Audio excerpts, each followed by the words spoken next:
तमाम मेहमान हमारे साथ जुड़ चुके हैं। पहले आपका इंट्रोडक्शन करवा देते हैं। राजेश बिजजी भाजपा प्रवक्ता लाइव हमारे साथ बने हुए हैं। गिरिराज किशोर जी कांग्रेस प्रवक्ता है। देवचंद उत्तराखंडी जी यूकेडी प्रवक्ता हैं। प्रेम पंचोली जी वरिष्ठ पत्रकार हमारे साथ जुड़े हुए हैं और तृप्ता शर्मा जी हमारे साथ शिक्षाविद जुड़ी हुई हैं। आप सभी मेहमानों का इस चर्चा में बहुत स्वागत है।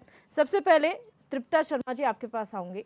जिस तरीके से पूरा घटनाक्रम हुआ दिल्ली में हमने देखा, क्या उससे एक मैसेज जाता है, क्या समझ में आता है हमारे शिक्षा व्यवस्था को लेकर, जो कोचिंग इंस्टीट्यूट चल रहे हैं उनको लेकर? बहुत गंभीर मुद्दा है ये। तो इसके संबंध में सबसे पहले तो जो हमारे नॉर्म्स थे वो ही नहीं बने हुए हैं all over India regarding coaching centres, और ना ये आरटी में कवर होते हैं, ना ये हमारे कॉलेज में आते हैं। तो इट इज़ तो ओनली टोटली कमर्शलाइज्ड। तो अब उनके लिए हमें पहले तो नॉर्म्स का गठन ज़रूर कर लेना चाहिए। आई थिंक सो कि हमारे उत्तराखंड में यदि कैबिनेट होने वाली है, अभी लेटेस्ट है, तो उसमें इसके लिए वो बना लिए जाएं। और basement is only meant according to constructions, basement is only for parking. Parking में आप उन्हें क्या किया है और इसके संबंध में पेरेंट्स को भी जागरूक होना चाहिए। ठीक है, फ्यूचर है, सेल्फ स्टडीज बहुत अच्छी रहती हैं, ऐसा नहीं है। आपने हेल्प लेनी है कोचिंग सेंटर्स की, तो आप पहले जब बच्चा जा रहा है तो आप उसकी अप्रोच देख लें, वहाँ पे कितना स्क्वायर फीट एरिया है उनके पास में, कितनी उनकी स्ट्रेंथ है, कितने बच्चे बैठा रहे हैं वो, उसकी इन एंड आउट उनमें क्या है पोजीशन, कितनी स्टेयर्स हैं, कितना क्या है, इन सबको बहुत इम्पोर्टेंट है स्ट्रिक्टली फॉलो करने के लिए। और इसमें हमारे कई विभाग, एमडीडीए भी है, तो साथ में पुलिस भी है, क्योंकि कोचिंग सेंटर्स जहाँ पर भी बनते हैं मोस्टली कमर्शियल बिल्डिंग होती है। उन्होंने कमर्शियल टैक्स पे कर चुके हैं, एक बार एमडीडीए अप्रूव्ड हो गया। अब उसके बाद वहाँ पे क्या एक्टिविटीज हो रही हैं, इसके लिए पुलिस और प्रशासन को बहुत जागरूक रहना जरूरी है। बिल्कुल। प्रेम पंचोली जी, आपका वक्तव्य जानना चाहूंगी, पूरी स्थिति के बारे में आपका क्या आकलन है? देखो, सवाल बहुत गंभीर है और जैसे अभी तृप्ता मैडम ने बताया कि बहुत सारी चीज़ें उन्होंने क्लियर की है। मैं सिर्फ ये कहना चाहता हूँ कि कोचिंग की ज़रूरत हमको क्यों पड़ रही है। हमारी इतनी स्कूल है, इतने सरकार के भी स्टडी सेंटर हैं, यूनिवर्सिटी से लेकर के इंटरमीडिएट के जो लेवल के, जो किशोर अवस्था से जब ऊपर उम्र बढ़ जाती है, उसके लिए बाकायदा तैयारी करने के लिए सरकार के कई इंस्टीट्यूट हैं। तो ये हमारे सामने सवाल खड़ा होता है कि क्या हमारी स्कूलिंग ठीक नहीं है? स्कूलिंग में अगर पढ़ाई लिखाई ठीक नहीं हो रही, तो इसलिए हमको कोचिंग की ज़रूरत पड़ रही है, क्योंकि एग्जाम में बैठेंगे तो हम जवाब क्या देंगे। मैं आज एक एग्जांपल देता हूँ। मेरे पास 5 इंटर्न आए आज, इसको मतलब इसी से जुड़ा हुआ है, और 5 ने मास कम्युनिकेशन किया, एक नामी यूनिवर्सिटी से। मैं भी उस यूनिवर्सिटी का स्टूडेंट हूँ, ऐसा नहीं है। हमें तो बहुत अच्छा पढ़ाया गया, मेरे बाद का एक जो दूसरा बैच है उसको भी अच्छा पढ़ाया गया, लेकिन जो 5 के इंटर्न है उनको न टाइपिंग तो एक प्रैक्टिस होती है, इसके लिए तो इंस्टीट्यूट होना चाहिए कि टाइपिंग सीखनी, क्लासरूम में नहीं सिखाया जाता है। ऊपर उसके लिए भी ITI और तमाम तरह की चीजें खोली गई सरकार की तरफ से, लेकिन उनको न तो टाइपिंग करनी आ रही, न पढ़ना आ रहा, और मुझे कह रहे हैं कि हम एंकर बनना चाहते हैं, न बोलना आ रहा। तो मैंने कहा तुम एंकर बनना चाहते हो, शीशा लगा हुआ, थोड़ा उसमें बोलो जरा कुछ। तो फिर मैंने उनको पूछा कि आपको क्या पढ़ाया गया, कि हम तो क्लासरूम चलता ही नहीं था हमारा। तो ये सवाल इसलिए बोला मैंने कि ये वहां पर फिट बैठता है कि कोचिंग इंस्टीट्यूट यानी कि एजुकेशन की दुकानें, बहुत दुकानें इसलिए खुली है कि हमारे जो बच्चे हैं, इवन कि मेरे जो बच्चे होंगे, जब उनको स्कूल में पढ़ाया नहीं जाएगा तो मैं भी अपने बच्चों को कहीं भेजूंगा। बिल्कुल, मैं अपनी बात करूंगा। मेरी बेटी कभी कोचिंग इंस्टीट्यूट में नहीं गई, और दोनों यूनिवर्सिटी की सबसे टॉपर है मेरी बेटी। तो हम कैसे, क्योंकि वो जहां जहां पढ़ी हो उसका क्लासरूम चला है, तो सभी इंस्टीट्यूट ऐसे नहीं, लेकिन अधिकांश हमारे सरकार पे सवाल है ये कि कोचिंग की दुकानें, ये एजुकेशन की जो दुकानें हैं, जो ठेकेदार पैदा हुए, ये आपने पैदा किए, हमने पैदा नहीं किए ये। अगर आपकी शिक्षा व्यवस्था लचर नहीं होती, अच्छी व्यवस्था होती, तो इंस्टीट्यूट खोलने की जरूरत नहीं पड़ती। और अगर बाय दफे खुल भी जाते तो जो आपके ही संस्थान हैं, जो तैयारी करने के संस्थान आपने खोले हैं, उन्हीं संस्थानों के साथ ओवर जो मतलब जो एक्स्ट्रा जरूरत पड़ती, उसमें हम एक्सपर्ट को बुलाते। ठीक है सर। तो इसलिए ये इसके बाद जो घटना घट रही है वो दिल्ली जैसे घटना घटेगी, देहरादून में भी घटेगी। अब तो मैं पहाड़ की तरफ आप जाओ, छोटे शहर में भी कोचिंग इंस्टीट्यूट खोल रखे हैं, कोई रास्ता नहीं है, साइकिल खड़े करने के लिए रास्ता नहीं है, ताजुब की बात है। और वो नीचे से नदी बह रही है, नदी पे बिम डाल रखे हैं, उस पे कोचिंग इंस्टीट्यूट चौथी पांचवी मंजिल में बनाए गए हैं, और नदी आ रही है और ऐसे डब्बे के जैसे गिर रहे हो मकान।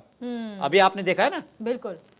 तो वो ये बड़ा सवाल है, बड़ा सवाल है। These all are highly paid, बहुत पेड करके मैं तो शॉक्ड हो गई जब मेरे को एक मेरी नोन मैडम थी, उनके ग्रैंडसन के लिए उन्होंने कोचिंग के लिए यहाँ बुलवाया देहरादून, और तब मैंने उन्होंने कहा इतने लाख रुपए, मैंने कहा अरे इतने में तो अपने आप ही पढ़ के बच्चा तैयार कर हो जाएगा, अपना एक साल कंसंट्रेट करें। और मेरे पास ऐसे भी एग्जांपल्स हैं जो बच्चों ने विदाउट कोचिंग अच्छी रैंक करी है, हाँ ड्रॉप किया एक साल घर में सेल्फ स्टडी से। बिल्कुल। बहुत अच्छे बच्चे निकलते हैं, ऐसा नहीं है। लेकिन हमने क्या कर दिया, एक भीड़ चाल भी बन गई है ना जी, भीड़ चाल भी है और प्रेस्टीज हो गया कि हम मेरा उनसे कोई निस्संदेह वहाँ पर भी वो एम्प्लॉयमेंट क्रिएट करते हैं, अच्छे मतलब अच्छे हाई IITians होते हैं, काफी लेक्चर्स उनके होते हैं, लेक्चरर्स। लेकिन इन ऑल तब भी मतलब हम पेरेंट्स को जागरूक होना बहुत जरूरी है, और प्रशासन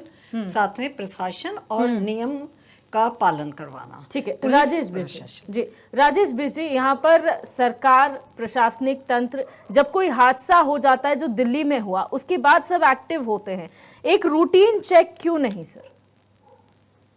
दिव्य दर्शनी जी, सबसे पहले तो आपने इस प्रदेश की सरकार को प्रेज करना चाहिए, अप्रिशिएट करना चाहिए कि किसी एक प्रदेश की घटना की पुनरावृत्ति हमारे प्रदेश के अंदर हो। इसलिए प्रिकॉशनरी मेजर्स को देखते हुए उन्होंने तत्काल प्रभाव से जो संबंधित मंत्री थे उनके द्वारा मुख्यमंत्री जी के आदेश पर ये जो ड्राइव चली, इस ड्राइव के तहत अगर कहीं पे नॉर्म्स फॉलो नहीं हो रहे होंगे और किसी कारण से जो इन बेसमेंट्स पे चाहे किसी भी तरह का काम चल रहा हो, कोई एजुकेशनल हब चल रहा हो या किसी भी तरह का कोई कमर्शियल काम चल रहा हो, अगर सरकार उसके लिए सचेत है, उसके लिए अलर्ट हो गई है किसी प्रदेश में हुई घटना को देखते हुए, तो इसके लिए सरकार कहीं ना कहीं बधाई की पात्र है कि उसे अपने लोगों की, अपने बच्चों की, कमर्शियल का एक्टिविटी करने वाले लोगों की बहुत चिंता है।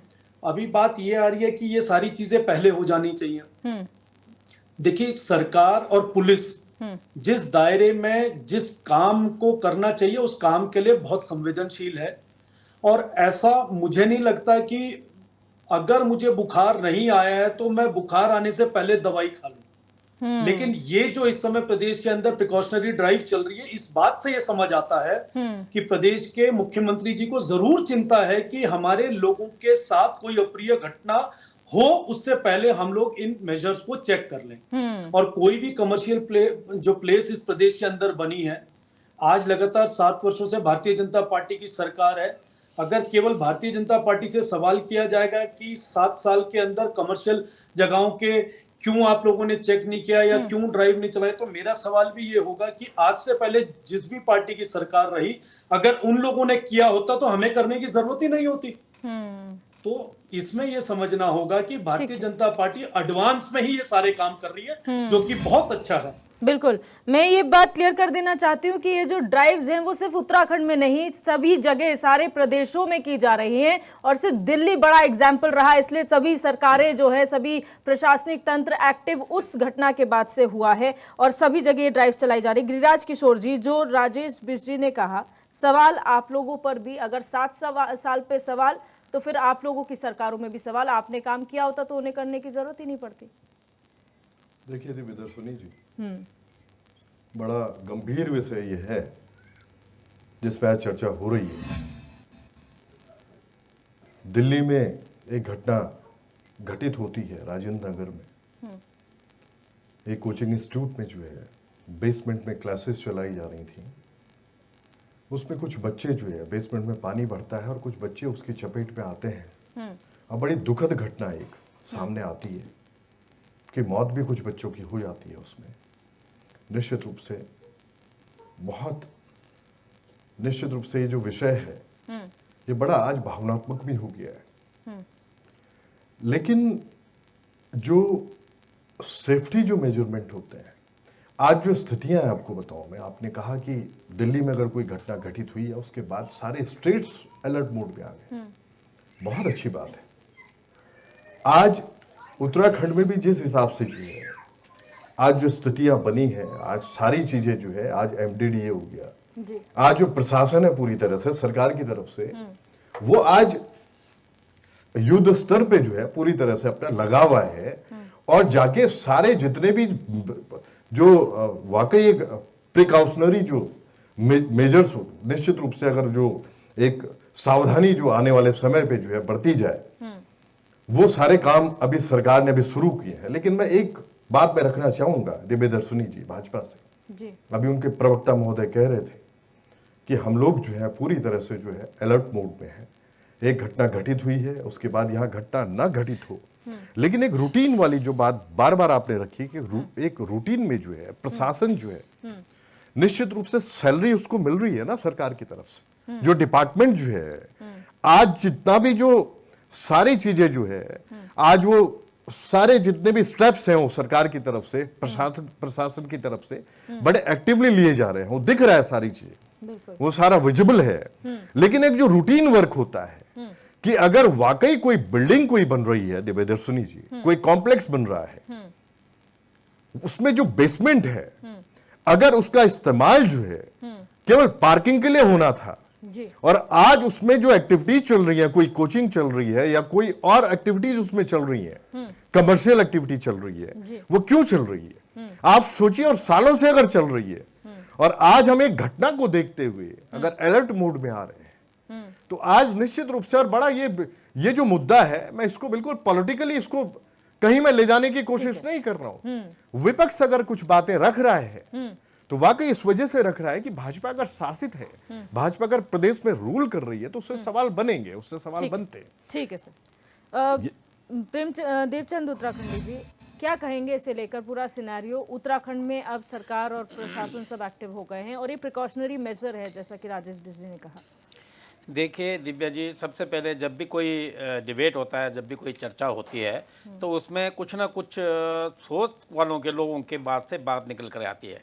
अभी जिस ढंग से मैडम शर्मा जी ने बताया कोचिंग सेंटर के बारे में, और जो पंचोली जी ने बताया, मेन उस मुद्दे पर अगर आप आए हम कि इन कोचिंग सेंटरों की जरूरत पड़ती क्यों है, तो एक नाम आता है, बिल्कुल उस पर मैं माफ़ी चाहूँगा अगर चर्चा में किसी के दिल में लग जाए तो बुरा नहीं मानना। वो आता है फिर से, जैसे उत्तराखंड में हाकम सिंह हाबी था। जो पढ़ाई पहले होती थी, हम लोग ऐसे पढ़ते थे, हम लोगों को ये पता नहीं होता कि सवाल कैसे आएंगे, कौन सा आएगा। हम एक सिलेबस पढ़ते थे और उसके एग्जाम की तैयारियां कहीं जंगलों में कहीं बैठकर हम तैयारी करते थे। आज उस टाइम तो कोचिंग सेंटर में नहीं जाते थे। आज हो क्या रहा है कि एक मीडिया आता है हाकम सिंह और वो ये बताता है, और बुरा न माने उसमें जो कोचिंग सेंटर चलाने वाले जो निकले हुए IPS IAS होते हैं, मैं सीधा ब्लेम लगा रहा हूं कि उन लोगों द्वारा ये संचालित होता है, क्योंकि वो बताते हैं कि ये कैसे ढंग से आपने क्रैश करना है। उस टाइम जब क्या होता है, पेरेंट्स वाली जो बात अभी मैडम ने बताई कि उस टाइम पेरेंट्स ये नहीं सोचता है कि यार बच्चा हमारी किस जगह में जाकर पढ़ रहा है, कैसी स्थिति है, वो नहीं देखते। वो ये देखते हैं बेटा बस साल डेढ़ साल की तो बात है, अगर इन जगहों में बाद में आप लेकिन आगे जाकर ठीक हो जाएगा, अभी तो टाइम निकालना है। वो भूल जाते हैं कि उसकी सुविधाएं क्या है। अब होता क्या है कि देहरादून की हम बात लें, हम बाहर न जाएं, जैसे दिल्ली में 3 मर गए, जयपुर में भी आपको आपकी मैसेज में होगा 3 लोग वहां भी खत्म हो गए। वो हमारे राजेश बिष्ट को नहीं पता, क्योंकि सिर्फ उत्तराखंड एक्टिव मोड में, बाकी सब सो गए, उनको ऐसे लग रहा है। पर ऐसा नहीं है। बात आपका सवाल ये था जो उस पर किसी ने जवाब नहीं दिया कि जब दिल्ली में घटना हो जाती तब एक्टिव मोड में क्यों आए।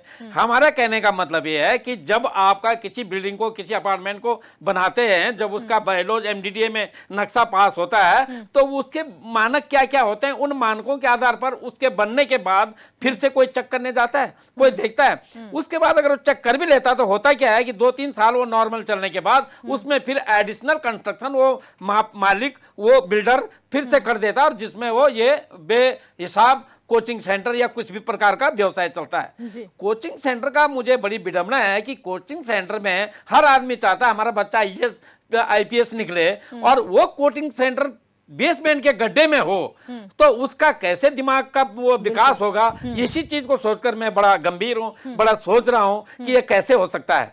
कुल मिलाकर के हमारी सरकार गंभीर नहीं है, कुल मिलाकर के ये एक ऐसा व्यवसाय हो गया है कि चंदा लो और धंधा करो। अगर इसमें अगर कोई नाराज होता है तो फिर भी हो ले, अगर ऐसा ना होता तो ये स्थिति ना दिल्ली में आती, ये स्थिति ना कहीं उत्तराखंड में देखने को मिलती और न कहीं और राज्यों में मिलती। अब धड़ाधड़ कई 6-7 जगह उन्होंने नोटिस भेज दिया, नोटिस के बाद क्या होगा, फिर चंदा लो और फिर धंधा स्टार्ट कर लो, लेकिन उसका जो प्रिवेंट जो मेजर है वो नहीं होता है। तो जो पंचोली जी ने बोला, जो मैडम ने बोला, वो बातों को बीच में लेकर उनको आगे बढ़े तो कहीं ना कहीं हम इसमें सुधार कर सकते हैं। आज अगर हाकिम सिंह पैदा नहीं होता तो कोचिंग सेंटर भी नहीं बनते, यहाँ पर बच्चे स्कूल में पढ़ लेते। और जो एक परिभाषा बदल गई गेस्ट टीचर की, वो किसी टाइम में हमारे टाइम में एक गेस्ट लेक्चर हुआ करता था, जो स्पेशल किसी चीज को जो है उसकी उसका जो एग्जाम की तैयारी या कुछ इस प्रकार का स्पेशल उसका व्यक्तित्व को बढ़ाने के लिए कोई गेस्ट लेक्चर करने के लिए वो गेस्ट लेक्चर होता था। आज तो गेस्ट टीचर ही सालों साल हैं, उनकी भी दशा बिगड़ी हुई है। तो शिक्षा जो है सिर्फ शिक्षा नहीं रह गई है, ये एक व्यवसाय हो गया है, चाहे वो स्कूल से लेकर के और कोचिंग सेंटर हो। तो मैं वर्तमान सरकार से निवेदन करूंगा कि आप देर से तो जगे हैं, दुरुस्त भी जगे हैं, वहां पर तो नहीं करेंगे हम अप्रिशिएट, लेकिन अब करना चाह रहे हैं हम कि आप जग तो गए हैं, लेकिन अब सोना नहीं, अब इसको जो है इस मौके को खोना भी नहीं, और आप अपने इस उत्तराखंड को तो बचा लो, बाकी तो और नहीं। बिल्कुल। तृप्ता शर्मा जी, आपके पास आऊंगी। एक शिक्षाविद होने के नाते जो चेंजेस आ रहे हैं हमारे एजुकेशन सिस्टम में, क्या कहेंगे उसे लेकर? जो प्रेम पंचोली जी ने भी सवाल उठाया कि आखिर इनकी ज़रूरत हमें क्यों पड़ रही है, इन कोचिंग सेंटर्स की। हमारे पिछले कुछ समय में एजुकेशन सिस्टम में ऐसा क्या बदलाव आया कि एजुकेशन सिस्टम में अब ये हिस्सा हो गए हैं कोचिंग सेंटर्स? इसमें ना मुख्य कारण तो ये रहा है कि बहुत कम्पिटिटिव आजकल ज़माना है। अभी जो डेटाज आए हैं, यदि वो हमारे 1200 आईएएस में एसपीएससी यूपीएससी के एग्ज़ाम को क्लियर करने के लिए 1200 पोस्ट हैं, तो उसके लिए 12 लाख ने अप्लाई किया हुआ था। अब कंपटीशन को देखते हुए पेरेंट्स का प्रेशर रहता है एंड सोसाइटी ऑल्सो, सोसाइटी का प्रेशर इतना है कि, और ये तो चलो डूबने से हुई है, तो उसमें तो एक मैं ऐड करना चाहूँगी कि आपने जहाँ कंस्ट्रक्शन के लिए दिया है, आपने रास्ता ही नहीं पानी के लिए, तो पानी को तो अपना रास्ता चाहिए, पानी को अपना जगह चाहिए, आपने उनके जगह ही खत्म कर दी है, तो वो पानी जाएगा कहाँ? अल्टीमेटली उसको जहाँ रास्ता मिलेगा, नहीं मिलेगा तो वो तोड़ के जाएगा, उस रास्ते को अपना रास्ता बनाएगा ही। सेकंड थिंग, इससे पूर्व में भी अभी एक गुजरात में कोचिंग सेंटर 5th फ्लोर पर था, तो वहां पर आग लग गई थी क्योंकि वो बच्चे और जितने थे वो कूद के मरे थे। अब वहां पे कैपेसिटी थी 1200 बच्चे की, आपने भर लिए 2500 बच्चे, तो आपके लिए रास्ता तो था ही नहीं निकलने के लिए, तो बच्चे जब कूदे तो मरे वो बच्चे, वो भी बहुत, उसमें तो काफी जाने गई थी बच्चों की, एंड यंग बच्चे, मतलब जिनका जीवन, माँ बाप तो जीते जी ही मर जाते हैं उसमें। और उसमें यही जो है कि जो हमारा पहले का था, मैं समझती हूँ कि बच्चों पे ज़्यादा प्रेशर नहीं था, बहुत एम्बिशियस, हाईली एम्बिशियस नहीं, ठीक है होना चाहिए हाईली एम्बिशियस, लेकिन अपनी लाइफ की कॉस्ट पे अपनी नहीं होना चाहिए। उसके लिए पेरेंट्स को बहुत जागरूक होना चाहिए, और अपनी सेल्फ स्टडी से यदि आप कंसंट्रेट करके करने लेंगे तो ऐसा नहीं है। तो वो जो मेरी एक फ्रेंड थी जिसने का बेटा, वो कह रही थी कि तुम DIT में तुम्हारा नाम आ गया है बीटेक में, तो वहाँ ज्वाइन करो। उस बच्चे ने नहीं किया, और उसने सेल्फ स्टडी करके 1 साल ड्रॉप करके हमारा गवर्नमेंट के पॉलिटेक्निक में, कॉलेज में वो ऊपर गया, और वहाँ से करके वेल सेटल्ड है। तो ऐसा नहीं है। और वो रो रही थी कि मैं 80,000 रुपये कहाँ से लाऊंगी, आज से 15-20 साल पहले की बात है ये जी। तो इसलिए ये कमर्शलाइजेशन जो हुआ है एजुकेशन का, एंड प्राइवेटाइजेशन ऑल्सो, बिल्कुल वो नहीं होना चाहिए, उस पर रोक जरूर लगनी चाहिए जी। प्रेम पंचोली जी, जिस प्राइवेटाइजेशन की बात मैम कर रही थी अभी, वो उसका जिक्र आपने भी किया कि सरकारी तंत्र मजबूत क्यों नहीं है। हमारे पहले भी पेरेंट्स हो, पहले जनरेशन हमारी सरकारी स्कूल से पढ़ी थी, सरकारी कॉलेजेस बेस्ट हुआ करते थे, वहीं से सब IAS ऑफिसर्स या IPS या बड़े बड़े अधिकारी निकलते थे। आज क्या कैपेबिलिटी नहीं है, हमें वैसे टीचर्स नहीं मिल रहे हैं, या फिर हमने सोच लिया है कि प्राइवेट को घुसने दीजिए, वो बेटर कर सकते हैं, जिस तरीके की लग्जरी आजकल प्रोवाइड की जा रही है स्कूल्स में? हाँ, देखिए, मैं एक एग्जाम्पल और एक कहानी से अपनी बात को पूरा करूँगा। एग्जाम्पल ये है कि जितने भी ऑफिसर बने हैं आज तक की, और हमारी उम्र के भी जो भी ऑफिसर होंगे, और हमारे की बाद के पीढ़ी के उम्र के भी जो भी 25-26 साल की उम्र के जो ऑफिसर हैं, वो सब सरकारी स्कूलों से पढ़ करके आए हैं। एक उसका एक इतिहास है। 98% जो ब्यूरोक्रेट्स हैं अलग अलग जगह पूरे देश में, वो सब सरकारी स्कूल से ही पढ़ के आए हैं। ये सरकारी स्कूल की असलियत है, इसलिए कि वहाँ पूरा आपका चरित्र का निर्माण होता है। यहाँ आप पे खच्चर जो घोड़ा होता है ना, घोड़ा जैसे मोहरा पहनाया जाता है, तो आपको क्लर्क बनाया जाएगा। अगर ठेकेदार बनाया जाएगा तो बदमाशी करने वाला ठेकेदार बनाया जाएगा। आपको क्लर्क बनाया जाएगा तो आपको चोरी करने वाला क्लर्क बनाया जाएगा। ये हमारे प्राइवेट स्कूलों से पढ़े हुए बच्चों के इतिहास बताता है। और जो हमारे कामों में गड़बड़ हुआ है, आप पॉलिटिशियन देखिए ना, जितने भी हम उम्र के, मेरे से बाद के उम्र के जो बच्चे जो आज पॉलिटिशियन में, वो गांव से टाटपटी से और सरकारी स्कूल से पढ़ कर के बहुत अच्छी राजनीति कर रहे हैं, अच्छे राजनीति कार्यकर्ता हैं। कॉन्वेंट स्कूल से पढ़ करके आए, वो न तो अच्छी राजनीति कर पा रहे हैं, न वो अच्छा काम दे पा रहे हैं। हम नाम लेने अगर उनको बुरा लग रहा होगा तो उनको अपने संस्थान की तरफ एक बार झांकना पड़ेगा पीछे। इसी बिहाफ पे मैंने अभी एक कहानी पढ़ी, इसी को लेकर के, इसी से जुड़ी हुई कहानी है। माफ कीजिएगा प्रेम पंचोली जी, मेरे को आपको रोकना पड़ रहा है यहाँ पर वक्त चला। एक छोटे से ब्रेक के बाद लगातार चर्चा करेंगे। ये जो दिल्ली वाला केस हुआ, उसके बाद पूरे देश में एक क्रांति आई है, जहां पर तमाम प्रशासनिक अधिकारी अब छापेमारी कर रहे हैं, उन पर कार्रवाई हो रही है। जो लोग नॉर्म्स को कहीं ना कहीं फॉलो नहीं कर रहे हैं, वजह क्या है, इस पर लगातार चर्चा करेंगे। आप बने रहिए हमारे साथ।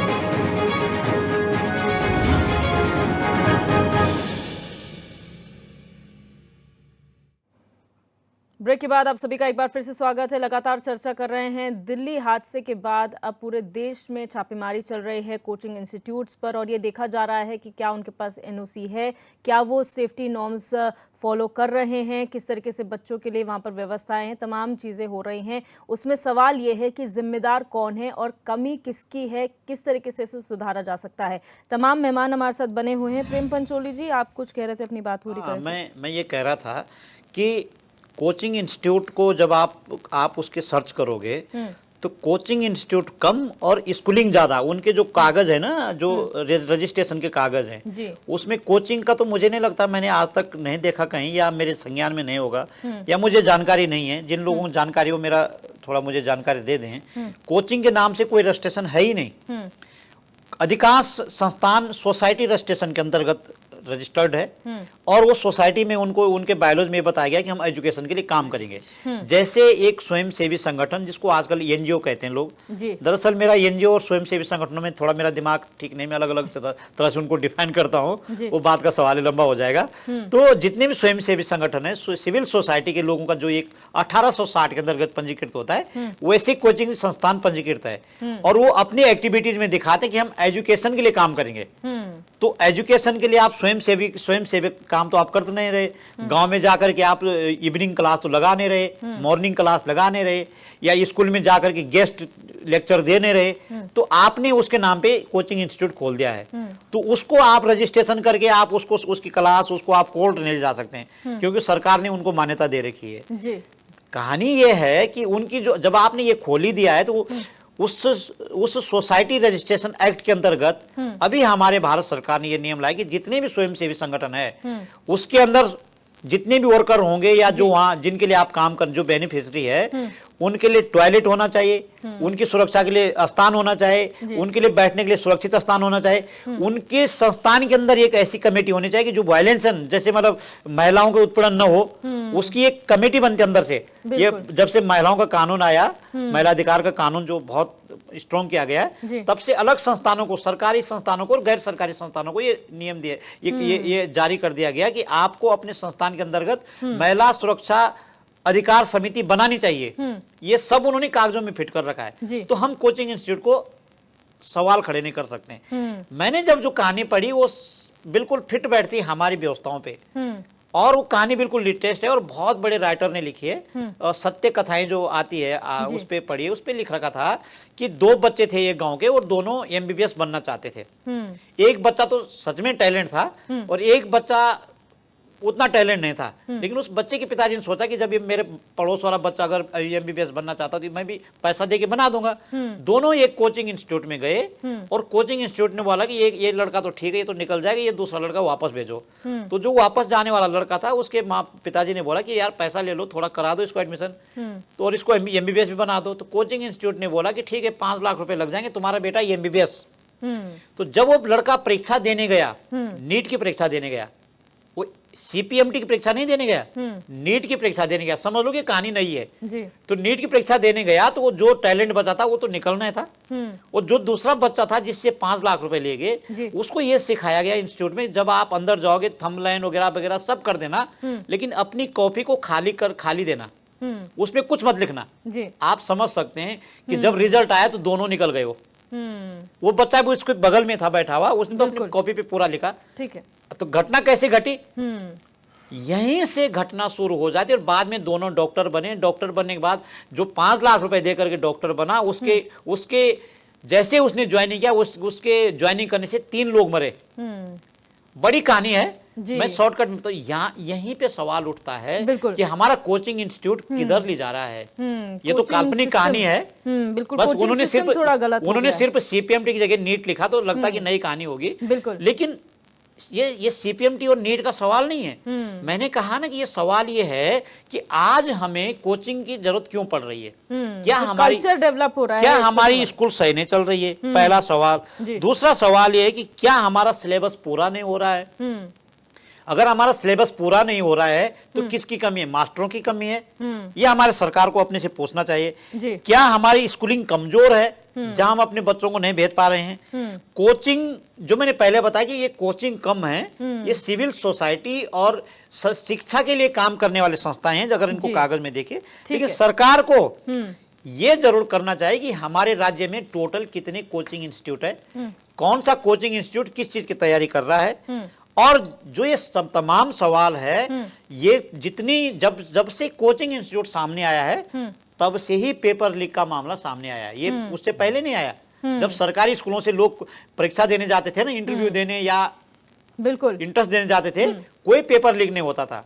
तो मेरे कहने का मतलब है कि जब से दूसरा सवाल तब उठता है कि पेपर लीक कहाँ हो रहा है। मैं अपने राज्य की बात करूंगा। हमारे राज्य में एक प्रिंटिंग प्रेस है सरकार की जो रुड़की में है जी।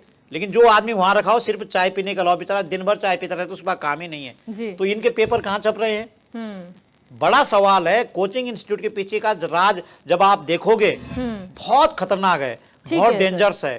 तो अब जब हमारे पास इतनी बड़ी प्रिंटिंग प्रेस है तो तुम्हारा पेपर लीक कहां से हो गया भाई?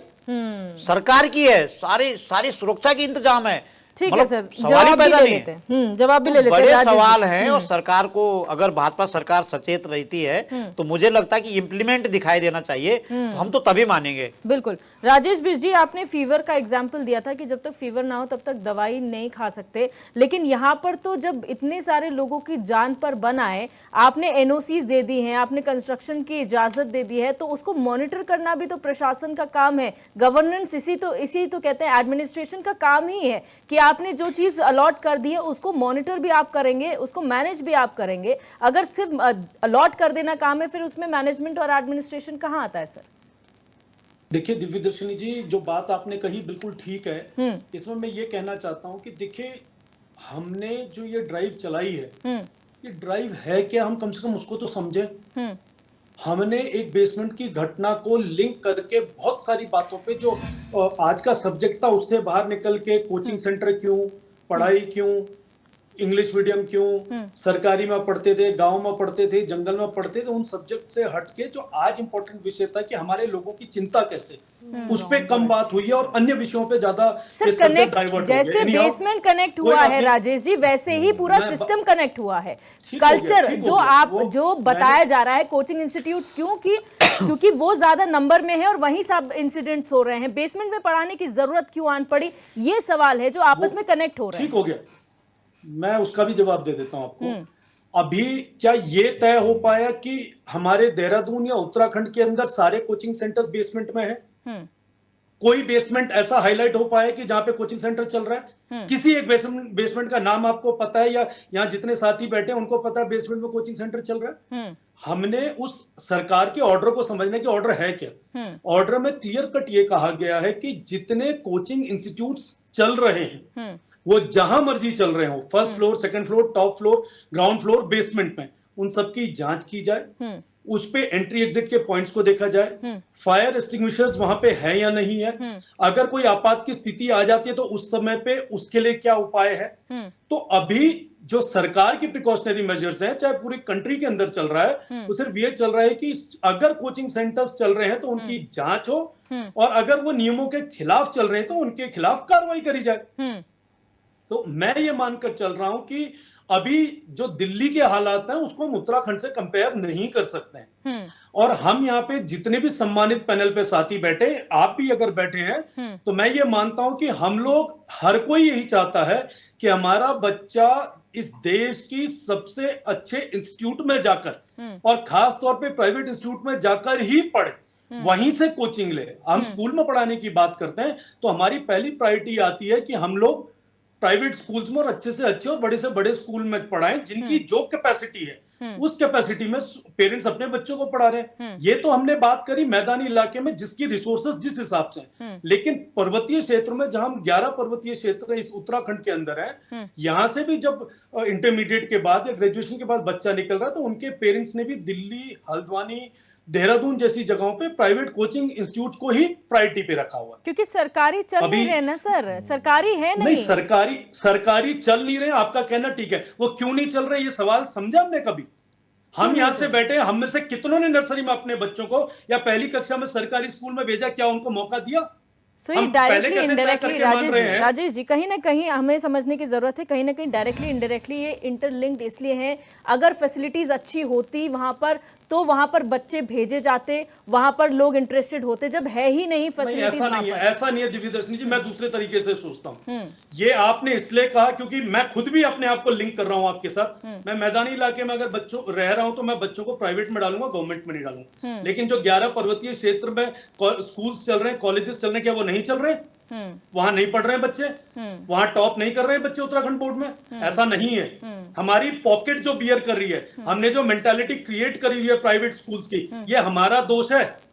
जिस लोकेशन में आदमी की जेब की औसत जो है वो यहाँ पे उसी व्यवस्था से बच्चों को पढ़ा रहे हैं, और जो मैदानी इलाके में भी सरकारी स्कूल्स हैं वहां पे भी जेब की जिसकी औसत है वो उस हिसाब से करा रहे हैं। अभी पैनल में हमारे एक साथी बैठे हैं, वो जितनी भी डिबेट्स होती हैं उसमें मेरा नाम लेके बात को मेरी तरफ इंगित करते हैं। मैं कहना चाहता हूँ वरिष्ठ हैं, उन्होंने एक बात बोली, उन्होंने कहा जी आईएएस आईपीएस आके वहां इंस्टीट्यूट्स में समझा जाते हैं पेपर क्रैक कैसे करना और वो आईएएस आईपीएस बन जाते हैं। क्या मजाक है, हलवा है कि आईएएस आईपीएस आएगा समझाएगा और दूसरे बच्चा पेपर क्रैक कर लेगा? इतना आसान मान रहे हैं आईएएस आईपीएस को, और वो मेरा नाम इंगित करते हैं। इसलिए मैंने हर डिबेट में उनको नोटिस करा, उनकी अपनी बुद्धि काम नहीं करती। जो पैनल में लोग बैठे होते हैं उनकी ओर इशारा करके कह देते थे ये ठीक कह रहे हैं। आपकी अपनी बुद्धि क्या काम करी वो तो बता दो, आप क्या सोचते हो वो तो बताओ। जो बैठे वो तो समझदार है, वो तो बता रहे हैं, आप क्या सोच रहे हो वो तो समझा दो हमें। उन्होंने अपना एक्सपीरियंस अपने समय वो समय अब नहीं है। उन्होंने अपनी समय की एजुकेशन सिस्टम की बात नहीं, देखिए मेरा जवाब भी इसीलिए उनको था क्योंकि उन्होंने मेरा नाम लेके बोला। दूसरी बात, हम लोग हायर स्टडीज के लिए सिर्फ इंडिया के अंदर नहीं भेज रहे हैं बच्चों को, हम विदेशों में भी भेज रहे हैं। क्यों विदेशों में? आज इजराइल में जब युद्ध हो रहा है उस स्थिति में हम क्यों अपने बच्चों को वापस वहां से एयरलिफ्ट करने की कोशिश कर रहे हैं? क्यों कर रहे हैं? क्योंकि हमारे लोगों की सोच केवल अब इंडिया में नहीं रही है, इंटरनेशनल लेवल के। राजेश जी विडंबना मैं आपको बताती हूँ, विडंबना ये है कि कई ऐसे पहाड़ी क्षेत्र हैं जहाँ कई पेरेंट्स अपने बच्चे को 5th क्लास 3 से 4 बार रिपीट करवा चुके हैं क्योंकि वहां पर 5वीं क्लास के बाद स्कूल नहीं है और वो दूसरी जगह भेज नहीं सकते। सर हमने कितनी बार वो खबरें चलाई हैं, पहाड़ी में पहाड़ों में स्कूल बंद हैं। आप प्रदेश सरकार को ऐसे मत कहिए, कोई भी इतना बेवकूफ नहीं अपने बच्चे को 3 बारी 5th क्लास में रिपीट करेगा, ऐसा कोई स्कूल नहीं है। मतलब शायद हो सकता है कि हम काल्पनिक की बातें बोल रहे हो पर ये सच्चाई है सर, हमने खबरें खुद चलाई है। आपकी ये सच्चाई इसलिए गलत है क्योंकि हम मैदान में रहकर ये बात बोल रहे हैं। अगर पर्वतीय क्षेत्र में आप व्यक्तिगत गए तो एक स्कूल का नाम बताइए ना, आपके मुंह से सरकारी स्कूल की बात, कहानियां बहुत हैं, कहानियां बहुत सारी हमारे पास, कहानियों पे नहीं चलते ये स्कूल? सर न्यूज आप स्कूल का चैनल नाम है बता हम। दीजिए। सर न्यूज चैनल है, काल्पनिक बातें नहीं करते हम, खबरें नहीं, दिखाते न्यूज़ हैं, चैनल ग्राउंड की जीरो पर कोई जाके ऐसी बात डेफिनेशन करते नहीं है हैं। मैम। ठीक है, न्यूज चैनल्स में बहुत सारी चीजें चलती हैं, वो इसका ठीक है, यानी subject कि नहीं आप है। लोग सही, हम आप लोग ये स्कूल गलत का हैं। नाम ठीक बता है सर, दीजिए। ठीक है सर, आप लोग सही, हम गलत। स्कूल का नाम बताइए। ठीक है, आप जहाँ सही, बच्चे ने आप 3 सही, साल हम से गलत। repeat आप करिए। सही, हम गलत, तो शायद वो जितने ये भी आपको पेरेंट्स हैं सही ये और मुझे गलत है। गलत करने ठीक का है, काम नहीं है देवचंद मैडम। उत्तराखंड अगर हम जानकारी गलत दे रहे हैं, इसका मतलब हम उन स्कूल आप को लोगों डिफेंड में, कर रहे हैं। आप लोग एक्सेप्ट कोई करना भी डिफेंड नहीं सीखिए करना है। सर, आप लोग एक्सेप्ट करना भी सीखिए, जैसे दिव्या ऐसी जी, परिस्थितियां दिव्या जी, होती हैं। सर, ठीक है, इसलिए नहीं कर सकते क्योंकि मैं आप यही सही बात कहना नहीं चाह बोल रहा रहे हैं। हूँ, ठीक है। सबसे बड़ी विडंबना ये है कि जो सत्ता में बैठी हुई है सरकार है, चाहे वो बीजेपी हो चाहे कांग्रेस हो, जब जब उनका नाम ऐसे लिया जाता है या उनके ऊपर उंगलियां उठती हैं तो वो अपनी बात को स्वीकार नहीं करती। ये एक सबसे बड़ी विडंबना है। अभी जो आप कह रहे थे, हमने जो बोला कि वो सत्य कह रहे हैं, तो उसमें भी लोगों को नाराजगी हो जाती है। अभी जहां आप स्कूलों की बात कर रहे हैं, मैं एक चीज बताता हूं, शिक्षाविद यहाँ पर बैठे हैं, सबसे बड़ा टेस्ट लेकर के सबसे अच्छे टीचर हमारे सरकारी स्कूलों में जाते हैं, लेकिन सरकारी स्कूलों के टीचरों के बच्चे प्राइवेट स्कूलों में पढ़ रहे हैं। अभी खुद आपने बताया, फिर आपका नाम आपसे बताया कि हमारी मेंटेलिटी हो गई। क्यों हुई वो मेंटेलिटी? उसका कारण ये है आपके कि बच्चे कहाँ पढ़ रहे हैं? अध्यापकों आप ये तो से बता दीजिए। 27 काम लिए ज्ञान- जाते हैं। ज्ञान वो देना दिव्या ठीक जी होता मेरे को है, बोलने जिस दो, ज्ञान पे मेरे हम को अमल बोलने कर रहे दो। हो। अध्यापकों जिस से ज्ञान पे हम अमल 27 नहीं कर काम रहे, लिए वो जा ज्ञान रहे नहीं हैं, बांटना चाहिए। अध्यापकों को पढ़ाया अगर आप नहीं अपने जाता बच्चों है। को प्राइवेट और मैं स्कूल में माननीय पढ़ा जो रहे हैं, शिक्षाविद तो यहाँ पर दूसरे को बैठे हैं आप वो ये जान कह सकते कि आप हैं कि सरकारी जो में क्यों टीचर पढ़ा हैं, जो स्कूलों में जो टीचर ठीक है, हैं, जो 20 प्रिंसिपल साल हैं, पहले जो स्कूल लोग की वहां जो पर स्थिति बैठे हैं, थी, वो उनको देश जो है के इन लोगों हर ने हिस्से में फालतू वही की ड्यूटियों पर स्थिति जब उनको लगा दिया है, इसलिए अलग तो चीज मत सिलेबस कब बताइए। पूरा ठीक है, होगा, ठीक है, प्लीज। पढ़ाई कब पूरी होगी? तो मेरे कहने का मतलब ये है कि शिक्षा का न केवल व्यवसायीकरण हुआ है, बल्कि जो वहां पर शिक्षा देने वाले जो गुरु हैं, जो उसमें खराबी शिक्षक क्या हैं, है? उनका भी अगर जो है कोई गलत स्कूल यूटिलाइजेशन चला के किया बच्चों को जाता है। शिक्षा दे रहा है, अब आप और वो समझ बच्चा सकते हैं। IAS ठीक है, IPS गिरिराज बन की रहा है, सब मेरी कोई पूरी एग्जाम बात में क्रैक एक बात कर रहा बता है, दूं, उसको प्लीज शॉर्ट में अपनी कंप्लीट कीजिए, बहस का वक्त नहीं है सर। छोड़ में अपनी बात बताता हूँ। सिर्फ और सिर्फ ये मामला है कि जो आपने अभी बताया, पहाड़ों में उन लोग अपनी जो रोजी रोटी चला रहे हैं, उनके पास इतना पैसा नहीं है कि वो कोचिंग सेंटर तक भेजें। वो लोग पीछे रहे, क्यों? जबकि वहां भी टैलेंट की कमी नहीं है। लेकिन ये जो कोचिंग सेंटर में, दोबारा बता रहा हूं कि हाकम सिंह पैदा करने वाली सरकारें जब तक रहेंगी तब तक ये कोचिंग सेंटर चलते रहेंगे। बात बेसमेंट में पानी की थी, बात ये थी कि कोचिंग सेंटरों में लगाम लगना चाहिए। कोचिंग सेंटरों के बजाय, परमिशन लेने के बजाय, आर्मी स्कूल और क्या नाम बोलते हैं, जो आरएमसी और आरएमएस जैसे स्कूल हैं, उनकी तरज में वो तो नहीं जाते कोचिंग के लिए, उनकी तरज में स्कूलों का विकास होना चाहिए। कोचिंग सेंटर की कभी जरूरत नहीं पड़ेगी। बिल्कुल। और फिर जो वर्तमान सरकार है उनको जो है समझना पड़ेगा। बिल्कुल। गिरिराज किशोर जी, यहाँ पर जो पूरा मुद्दा निकल कर आया है, सेफ्टी नॉर्म्स की बात हो रही थी, लेकिन एजुकेशन सिस्टम पे सवाल उठा। देखिए दिव्यदर्शनी जी, देहरादून जो है एजुकेशन हब है लगभग। सारी यूनिवर्सिटी यहाँ पे डीम्ड यूनिवर्सिटी है। एजुकेशन का एक बहुत बड़ा जो है, आप ये सोचिए कि निश्चित रूप से पेरेंट्स जो है वो देहरादून में भेज के अपने बच्चे को टेक्निकली भी साउंड करते हैं, और लगभग कोचिंग जो इंस्टीट्यूट्स हैं वो लगभग यहाँ पे उनकी जो संख्या है, संख्या बल जो उनका है वो काफ़ी मात्रा में यहाँ पे।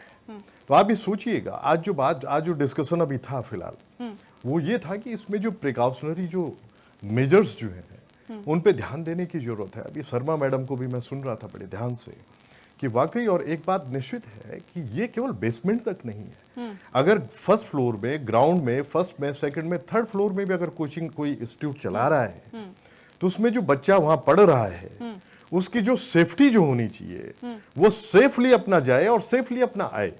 तो उसमें जो सेफ्टी जितने भी मेजर्स हैं, उसमें चाहे फायर का है, चाहे उसमें जितने भी फायर इक्विपमेंट होने चाहिए तो होने चाहिए, लेकिन सरकार और प्रशासन जो है, अगर कोई घटना कहीं कभी किसी स्टेट में जो है अपनी घटित होती है, उसके बाद अगर वो अलर्ट मोड में आती है, तो ये केवल उस पीरियड में वो अलर्ट मोड में आए, उसके बाद फिर सुप्तावस्था में, सोई हुई स्थिति में चली जाए। एक रूटीन एक होना चाहिए कि पूरा प्रशासन जो है बीच बीच में जाके, और निश्चित रूप से जो बायलॉज हैं एमडीडीए के, अगर किसी को, आप किसी कॉम्प्लेक्स को, किसी भी बिल्डिंग को अगर आप कमर्शियली यूज करने के लिए, अगर फाइनली अगर उसको फाइनल अपनी तरफ से आप पूरा एक उसको निश्चित रूप से आप पूरी तरह से आप अपनी तरफ से उसको ये बोलते हैं कि नहीं साहब, आपका सारा कॉम्प्लेक्स बिल्कुल फिट है, बिल्कुल ठीक है, आप अपनी तरफ से जो उसको पूरी तरह से जो है आप ये मान के चलते हैं कि नहीं ये पूरा फुलफिल कर रहा है अपने जो बायलॉज हैं एमडीडीए के, फिर तो ठीक है।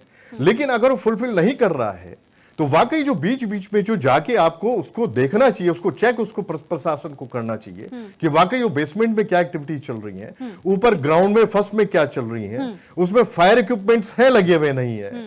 वो निश्चित रूप से अब शर्मा मैडम भी जो कह रही थी कि 5वें फ्लोर में 4थे फ्लोर में वहां से बच्चा जो है जो 1200 अगर 1200 की कैपेसिटी है वहां पे 2000 और 2500 के आसपास अगर नंबर ऑफ स्टूडेंट्स है, वो अगर कोई घटना घटित होती है निश्चित रूप से आग भी जो उन्होंने फायर की भी बात की कि वहां से बच्चा नीचे नहीं आ पाया, उसमें झुलते हैं बच्चे, तो वो सारी चीजें वो प्रॉब्लम्स अपनी जगह है। वो निश्चित रूप से सरकार को आज अगर वो अलर्ट मोड में आई है और सरकार अगर बात अगर निश्चित रूप से बिजली अगर हो रही है, भाजपा इस समय शासन में है, अगर सवाल बनते हैं तो भाजपा से बनते हैं। और ये सारा जितना भी रूटीन में अभी प्रशासन पूरी तरह से दिख रहा है अलर्ट मोड में, ये लगातार ये चीजें जो है चलनी चाहिए, चाहे आप हर महीने वो चलाएं उसको, उस ड्राइव को, या 6 मंथ में आप चलाएं। एक चीज और मैं बता रहा हूं अभी आपको, एजुकेशन सिस्टम पे भी बात आई।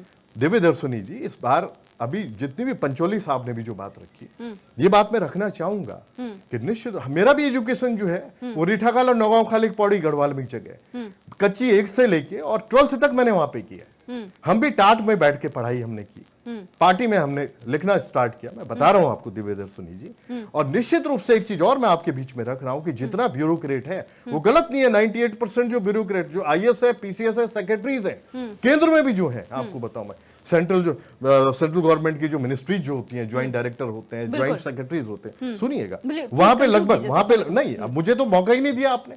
अभी मैं सुन रहा था कम से कम 20-20, 25-25 मिनट आप इनको दे रहे हैं, आप सुनिए, 15 और 20 मिनट आपने दिया, आप सुनिएगा, थोड़ा सा हल्के से मैं बात रख रहा हूँ एजुकेशन सिस्टम पे। क्या आप सोचिए कि उस समय में पढ़ाई होती थी, उस समय वाकई जो है, और आपके बीच में एक बात और रखना चाहूंगा मैं कि उस समय जो चारित्रिक रूप से जो निश्चित रूप से बच्चे की जो डेवलपमेंट उस समय पढ़ाई जो थी उस समय जो होती थी, आज जो एजुकेशन सिस्टम है उसमें जो लकूना है, आज जो प्रॉब्लम्स हैं जो आपको बताऊं मैं।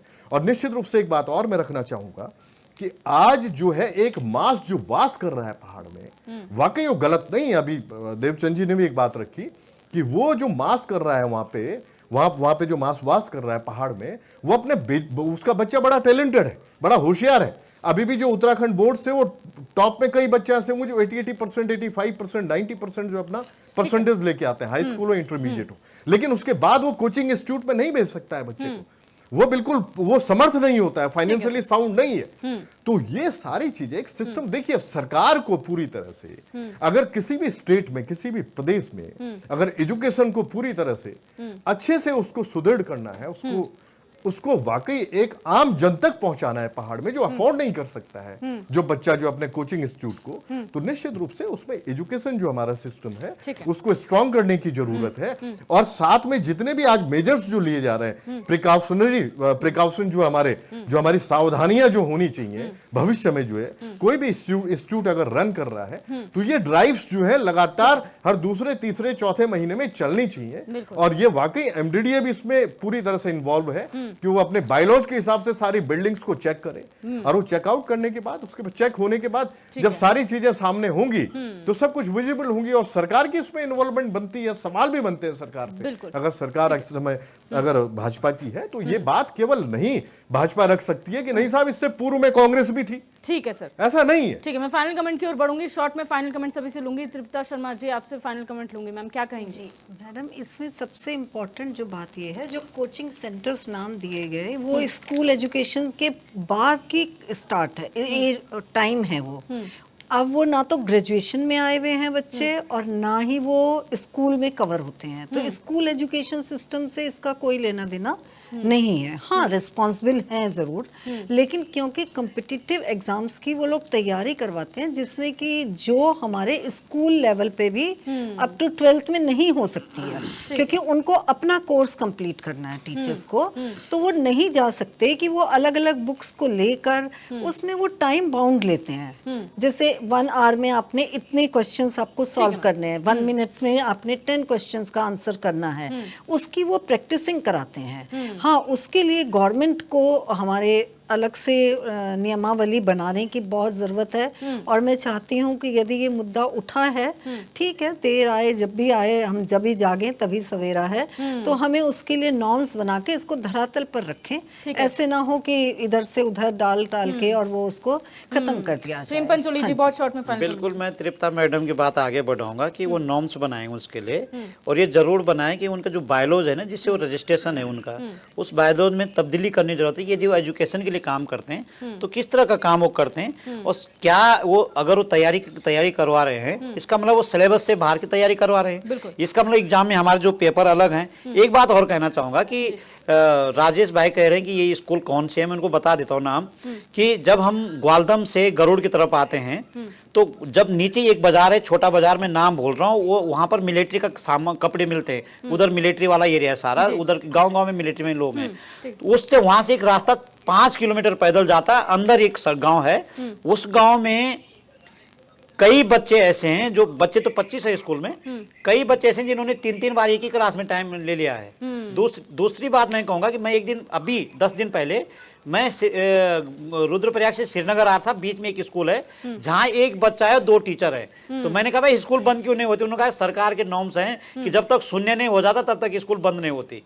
तो ये हालात है राजेश भाई, कृपया आप गाड़ी उठाएं, अपने प्रदेश को थोड़ा देखें। ऐसा नहीं है, कोई भी न्यूज में जो है गलत नहीं आता है, सब सही आता है, थोड़ा देखने की जरूरत है। दिव्या जी, मैं तो सिर्फ इतना कहूंगा, शिक्षा में ऐसे सुधार करिए। देखो आज हमारे भारत में ही एक RAMC, RMS और मिलिट्री और सैनिक स्कूल, ये 4 ऐसी स्कूलें हैं, इन बच्चों को कोचिंग की जरूरत नहीं है, वहीं से वो डेवलप करते हैं और वो से रिस्पेक्टिव जगहों पर वो अच्छे प्रशासनिक सेवा में जाते हैं। तो ऐसे ही तरह से शिक्षा का ऐसा एक केंद्रीकरण किया जाए, उसका ऐसा नहीं अलग अलग लोगों के अलग नहीं, ताकि सभी बच्चे, टैलेंटेड बच्चे हमारे देश के निकल सके। ठीक है, नहीं, वो बच्चे भी तो पहले ट्यूशन, वो कंपटीशन के बाद में उसमें एंट्रेंस में जाते हैं। ठीक है, गिरिराज किशोर। RMC हो या कहीं पर भी, गिरिराज किशोर। वो 5th 6th में चले जाते आज हैं दिव्य बच्चे। दर्शनी जी, वाकई जो घटना घटित हुई है उसकी पुनरावृत्ति न हो, अगर राज्य जो है इस तरफ अगर बढ़ता है, निश्चित रूप से अगर सरकार इस तरफ ध्यान देती है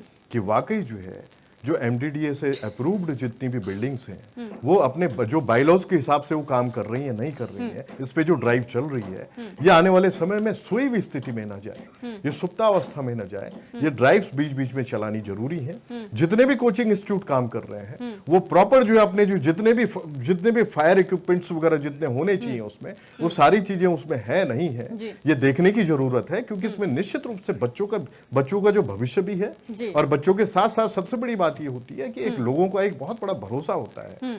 अगर किसी कोचिंग इंस्टीट्यूट में अगर पेरेंट्स भेज रहे हैं तो निश्चित रूप से वो ये सोच के भेजते हैं कि बच्चा एक सेफ भी रहे, उसको पूरी सेफ्टी मेजरमेंट जो है उसको मिले, और निश्चित रूप से एजुकेशन सिस्टम पे जो बात आज उठी है, इसके साथ साथ जो एक इन्वॉल्वमेंट हुआ है कि हमारी जो एजुकेशन सिस्टम है, और जो वाकई जो बच्चा, जो गरीब बच्चा, एक मैं मूल में एक बात रखना चाहूंगा जिसपे बात बार बार आई कि वो मास जो वास कर रहा है पर्वतीय क्षेत्र में, वो वाकई संपन्नता की तरफ नहीं है, वो संपन्न नहीं है, फाइनेंशियली साउंड नहीं है, उसका बच्चा टैलेंटेड है, लेकिन आने वाले टाइम पे उसका भविष्य भी ठीक हो, हाई स्कूल और इंटरमीडिएट तो कर रहा है, तो उसके बाद उसका भविष्य ठीक हो, इसमें हमारी जो लचर अभी जो स्थितियां हैं, एजुकेशन सिस्टम को हम लोग स्ट्रांग बनाए, और सरकारों को इस तरफ जाना चाहिए, निश्चित जाना राजेश बिज जी, फाइनल कमेंट सर।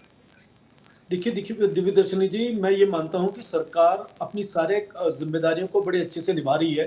खास तौर पे जो ये ड्राइव चली है, बहुत अप्रिशिएटिव ड्राइव है। ऐसी ड्राइव रूटीन में चलनी चाहिए। ये गिरीशंकर भाई साहब का बिल्कुल ठीक कहना है, ये ड्राइव रूटीन में चलते रहनी चाहिए, ये मैं भी मानता हूँ। इसके साथ ही जहाँ तक एजुकेशन की हम लोग बात कर रहे हैं, चाहे पर्वतीय क्षेत्र हो, मैदानी क्षेत्र हो, पूरे उत्तराखंड के अंदर सरकार एजुकेशन को बेहतर करने के लिए नए स्कूल्स का निर्माण कर रही है।